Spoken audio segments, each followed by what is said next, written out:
Ancaman dan balasan untuk orang yang meninggalkan sholat, tidak mau menjaga sholatnya, ancamannya juga besar. Sebagaimana balasan untuk orang yang menjaga sholat adalah surga, maka balasan untuk orang yang tidak mau menjaga sholat adalah neraka. Wa na'udzubillahi min dzalik. Allah Subhanahu wa taala mengatakan, fa khalafa min ba'dihim khalfun adha'us salata wattaba'us syahawat fasawfa yalqawna ghayya. Kata Allah Subhanahu wa taala setelah menyebutkan para nabi yang mulia di dalam surat Maryam, Allah Subhanahu wa taala kemudian mengatakan setelah para nabi tersebut datanglah satu kaum yang datang setelah para nabi.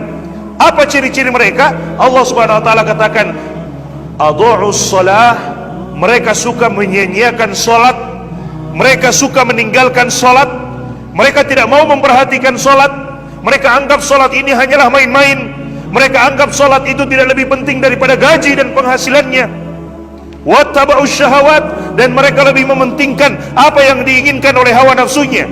Kata Allah Subhanahu wa taala, fasawfa yalqawna ghayya, maka mereka kelak akan mendapatkan kesesatan dalam hidupnya. Mereka akan mendapatkan kesesatan dalam hidupnya, dan siapa yang sesat maka janjinya adalah neraka. Wa na'udzubillahi min dzalik. Mereka akan mendapatkan kesesatan, tidak tahu arah. Mereka akan dapatkan kesesatan dalam hidupnya. Meskipun mungkin gajinya berlimpah, penghasilannya berlimpah, tapi tidak ada keberkahan di dalamnya. Mereka tidak akan rasakan keberkahan di dalamnya. Kenapa? Salat mereka tinggalkan. Allah Subhanahu wa taala katakan, "Faman ittaba'a hudaya fala yadhillu wa la yashqa."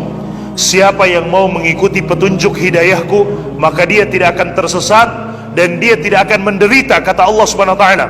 Waman a'radu an dzikri, tapi siapa yang mau berpaling dari peringatanku, siapa yang mau berpaling dari Allah Subhanahu wa taala, fa inna lahu ma'isyatan dongka, maka baginya kehidupan yang sempit.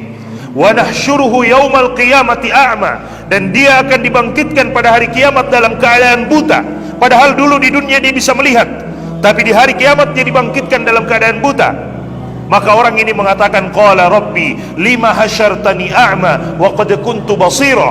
Wahai Allah, kenapa engkau bangkitkan aku dalam keadaan buta sementara dulu di dunia aku bisa melihat? Maka Allah Subhanahu wa taala mengatakan, qala kadzalika atatka ayatuna fanasitaha wa kadzalika al-yauma tunsa. Demikianlah dahulu telah datang ajakan-ajakan kami, telah datang ayat-ayat, telah kami turunkan ayat-ayat untuk mengajak kita beribadah kepada Allah. Telah diturunkan ayat-ayat untuk mengajak kita sholat. Telah diturunkan ayat-ayat untuk memberikan ancaman bagi orang yang meninggalkan sholat. Kata Allah Subhanahu wa ta'ala, fanasitaha, tapi engkau melupakannya. Maka apa balasannya? Wa kadzalika al-yauma tunsa, maka pada hari ini pun engkau dilupakan.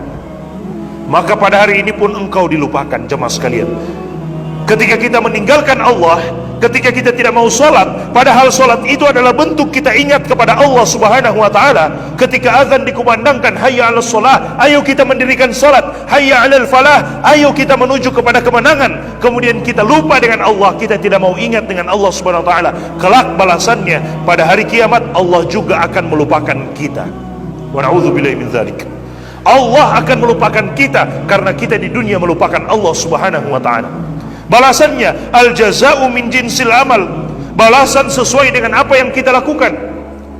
Kalau kita lakukan baik, maka kita akan dapatkan baiknya, balasan yang baik. Kalau kita lakukan buruk, maka kita akan dapatkan balasan buruknya. Kita meninggalkan sholat, maka balasannya Allah juga akan meninggalkan kita. Kita menjaga sholat, maka balasannya juga Allah akan menjaga kita. Jamaah sekalian yang dimuliakan oleh Allah Subhanahu wa ta'ala. Kemudian Allah Subhanahu wa ta'ala berfirman di dalam Al-Quran, menceritakan tentang orang-orang kafir yang dilemparkan ke dalam neraka. Setelah mereka dilemparkan ke dalam neraka, Allah Subhanahu wa ta'ala kemudian bertanya, ma salakakum fi saqar, wahai penduduk neraka, apa yang menyebabkan kalian dilemparkan ke dalam neraka saqar? Maka mereka menjawab, qalu lam naku minal musallin. Mereka mengatakan, karena dulu di dunia kami tidak termasuk orang yang menjaga solat. Karena dulu di dunia kami tidak termasuk orang yang suka menjaga solat, kami lebih pentingkan gaji kami lebih pentingkan penghasilan kami daripada solat. Hubungan kita dengan Allah Subhanahu wa ta'ala, berapa gaji kita, itu pemberian dari Allah Subhanahu wa ta'ala. Dan Allah Subhanahu wa ta'ala mampu memberikan sesuatu yang lebih besar daripada itu. Tapi kadang kita lupa, Allah sudah memberikan gaji kepada kita, Allah sudah memberikan penghasilan kepada kita, lalu kita lupa dengan yang memberikan itu. Kita lupa dengan Allah Subhanahu wa ta'ala yang memberikan itu kepada kita semuanya. Bapak Ibu jemaah sekalian yang dimuliakan oleh Allah Subhanahu wa ta'ala, persoalan salat ini adalah persoalan yang sangat besar. Persoalan yang pertama kali akan dihisab oleh Allah Subhanahu wa ta'ala antara kita sebagai seorang hamba dengan Allah Subhanahu wa ta'ala. Hak Allah yang pertama kali akan dihisab, dihitung nanti pada hari kiamat adalah solat kita. Awwalu ma yuhasabu bihil abd as-salah. Yang pertama kali dihisab dari seorang hamba adalah solatnya. Hubungan kita sesama manusia yang pertama kali dihisab adalah persoalan harta, persoalan darah. Kalau ada orang yang menumpahkan darah dengan seenaknya, tanpa hak, tanpa cara yang hak. Tapi persoalan antara kita dengan Allah yang pertama kali dihisab, dihitung pada hari kiamat adalah solat. Kata Nabi SAW, "Idza saluhat, saluha sairu amalihi." Jika solat kita baik, maka amalan-amalan yang lainnya juga akan ikut menjadi baik. Tapi jika solat kita buruk, maka amalan-amalan yang lainnya juga akan ikut menjadi buruk. Karena solat dapat mencegah kita dari perbuatan yang keji dan perbuatan yang buruk. Inna salata tanha 'anil fahsya'i wal munkar. Sesungguhnya solat ini dapat mencegah kita dari sesuatu yang buruk. Kalaupun kita terjatuh, maka dengan solat itu kita akan dibuat bisa kembali kepada Allah Subhanahu wa ta'ala, bisa langsung bertaubat kepada Allah Subhanahu wa ta'ala. Kenapa? Karena kita menjaga solat kita. Jaga solat Bapak Ibu jemaah sekalian. Dunia ini sementara, tidak ada yang tahu kapan kita kembali kepada Allah Subhanahu wa ta'ala. Sementara semuanya. Mungkin kita sudah mendengarkan ada orang yang telah meninggal, dia sudah pergi, tinggal mempertanggungjawabkan apa yang telah dia lakukan dan tidak mungkin dia kembali lagi. Seandainya ada manusia yang meninggal kemudian bisa kembali lagi, maka kita bersantai-santai hari ini karena kita yakin kita bisa kembali lagi. Tapi itu tidak mungkin. Tidak mungkin. Jika kita sudah dipanggil oleh Allah, tidak mungkin kita kembali lagi. Tidak mungkin kita kembali lagi. Dan sebelum Allah memanggil kita, maka Allah memberikan kesempatan kepada kita untuk silakan solat, silakan beribadah, berbuat ketaatan kepada Allah Subhanahu wa ta'ala sebelum datang waktunya Allah memanggil, dan kita tidak bisa untuk menolak hal tersebut. Bahkan jika ada di antara kita yang mampu membangun satu bangunan yang sangat kokoh untuk melindungi dirinya dari malaikat maut, niscaya tidak akan mampu.